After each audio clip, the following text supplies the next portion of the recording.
Hi everybody, it's Dr. Kane.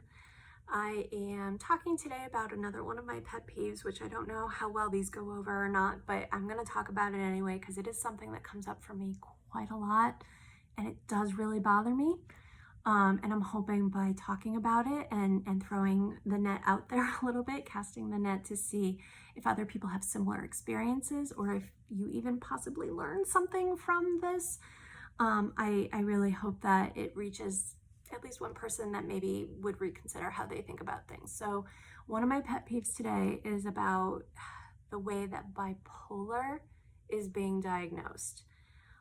I think that's probably one of the things that I undiagnosed the most.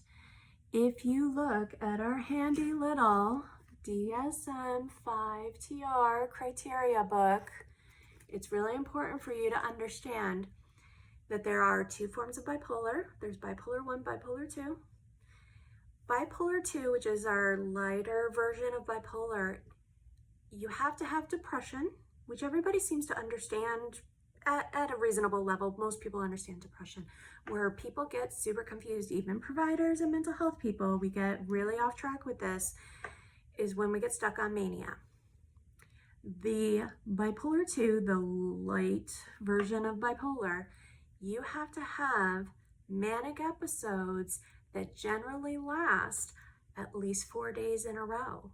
For bipolar 1, it's 7 days in a row. And yes, the behaviors at that point are usually a little bit more intense and in your face. But it is not, bipolar is not mood swings. It is not temper tantrums. It is not losing your mind in the street and screaming and yelling at people. It could be, but it's not necessarily if they kind of de-escalate from that within 24 to 48 hours. And they're kind of back to some sort of baseline functioning. And that baseline functioning can still be altered, may not be fully depressed, may not be erratic, it could be somewhere in the middle.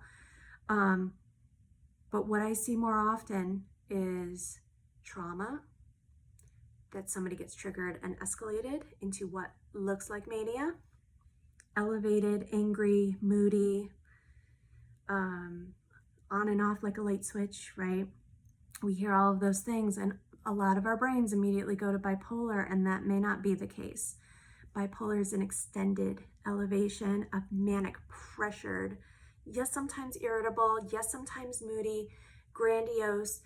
But if you don't also screen for PTSD, because an anxiety fight or flight reaction looks just like mania, and I gotta tell you, 95 times out of 100, and I've probably done this at least 100 times or more, is that PTSD is the underlying cause of those elevated symptoms. It's not a true manic or hypomanic episode. And so it's something we have to be super careful about, and we probably should all get a little bit re-educated about what those symptoms are and what it looks like. Because when we mistake that, we start putting people on medication that's not appropriate and not actually treating the symptoms legitimately. It's the difference between treating a manic mood symptom and an anxiety-based symptom.